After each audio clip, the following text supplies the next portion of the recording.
തമിഴ്നാട് രാഷ്ട്രീയം പുതുതലമുറയ്ക്ക് വഴിമാറുകയാണ്. പല സുപ്രധാന സംഭവങ്ങൾക്കും വഴിമാറുകയാണ് തമിഴ് രാഷ്ട്രീയം. കെ സ്റ്റാലിൻ എന്ന ജനകീയ മുഖ്യമന്ത്രിയുടെ പിൻഗാമിയായി മകൻ ഉദയനിധി സ്റ്റാലിൻ എത്തുമെന്ന് ഉറപ്പായി കഴിഞ്ഞു. കഴിഞ്ഞ ദിവസം നടന്ന സംസ്ഥാന സർക്കാരിന്റെ സുപ്രധാന യോഗത്തിൽ കേന്ദ്ര ബിന്ദുവായത് ഉദയനിധിയാണ്. സ്റ്റാലിന്റെ ജനകീയതയിൽ തകർന്നടിഞ്ഞ ADMKക്ക് പകരം മറ്റു ശക്തികളെയാണ് ഇനി DMK നേരിടേണ്ടി വരിക.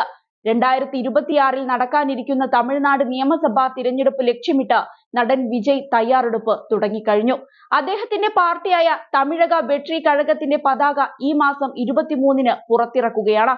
ഇതോടെ ഘട്ടങ്ങളായുള്ള ചുവടുവയ്പ്പിന് വിജയ് വേഗത കൂട്ടും. മുഴുസമയ രാഷ്ട്രീയത്തിലിറങ്ങും മുൻപ് കരാറിലെത്തിയ സിനിമകൾ ചെയ്തു തീർക്കുകയാണ് വിജയ്, ഉദയനിധി എന്നിവർ മാത്രമല്ല, BJPയും സിനിമാ താരത്തെ മുൻനിർത്തിയുള്ള പടയോട്ടത്തിന് തമിഴ്നാട്ടിൽ തയ്യാറെടുക്കുകയാണ്. നടി ഖുഷ്ബു BJPയുടെ തമിഴ്നാട് അധ്യക്ഷയാകുമെന്നാണ് പുതിയ വിവരം.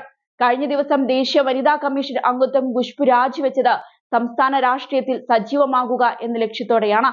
നിലവിൽ BJPയുടെ ദേശീയ നിർവാഹക സമിതി അംഗമാണ് ഖുഷ്ബു. DMKയിലൂടെ രാഷ്ട്രീയത്തിലെത്തിയ അവർ 6 വർഷം കോൺഗ്രസിൽ പ്രവർത്തിച്ച ശേഷമാണ് BJPയിൽ ചേർന്നത്. കഴിഞ്ഞ നിയമസഭാ തിരഞ്ഞെടുപ്പിൽ മത്സരിച്ചെങ്കിലും പരാജയപ്പെട്ടു. ലോക്സഭാ തിരഞ്ഞെടുപ്പിൽ BJP അവർക്ക് ടിക്കറ്റ് നൽകിയിരുന്നില്ല.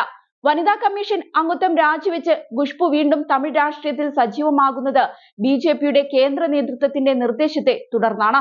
BJPയുടെ സംസ്ഥാന അധ്യക്ഷയാകുമെന്ന് ഖുഷ്ബു തുറന്നു പറഞ്ഞിട്ടില്ല.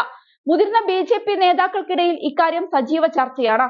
ഖുഷ്ബുവിനേക്കാൾ യോഗ്യരായ പലരും സംസ്ഥാന രാഷ്ട്രീയത്തിലുണ്ട് എന്ന അഭിപ്രായവും ചില BJP നേതാക്കൾ രഹസ്യമായി സൂചിപ്പിക്കുന്നുണ്ട്.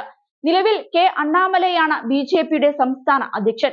അദ്ദേഹം ഫെലോഷിപ്പോടെ ലണ്ടനിൽ പഠിക്കാൻ പോവുകയാണ്.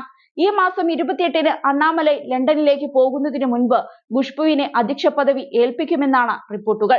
വിജയുടെ പാർട്ടിയുമായുള്ള സഖ്യം സംബന്ധിച്ച് ദേശീയ നേതൃത്വമാണ് തീരുമാനം പറയേണ്ടതെന്നാണ് ഖുഷ്ബുവിന്റെ പ്രതികരണം.